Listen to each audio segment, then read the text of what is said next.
able to accept it, not in a way of like defeat or anything, but accept what it is, it gives us a whole lot of room to move around it and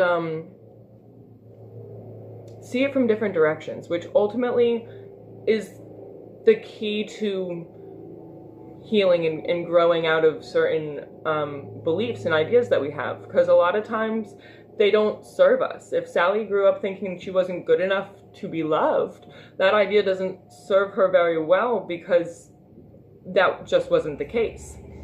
But it's that right there that is so hard to understand, that concept of, it's, even though certain situations involve other people, ultimately just comes down to yourself and wanting to release the feelings of not being good enough or loved enough or whatever they might be, because they don't serve you.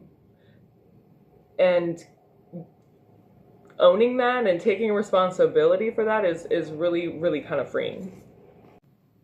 Even from my personal experience, years of doing self-development work and things like that, it wasn't really until I accepted myself and truly started to make decisions in my life that were for me that I felt free from this weight of my parents' expectations. And there's a lot more to that story, but I started living on my own when I was 16, 17, and I was 600 miles away from my parents. We weren't very considerably close.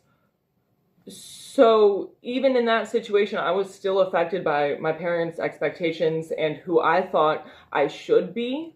Even without all of that right up on me as a young adult. It actually wasn't until a few years into motherhood, really it wasn't until my son was born, that I really truly was tired of living to people's expectations and kind of took my life as mine and decided that I can no longer not be who I am. It was this idea of no one else is living my life but me. And of course I have a family and my decisions will probably affect them. But who I am does not deserve to sit in a closet while I nurture who other people want me to be. There were definitely times where I should have been more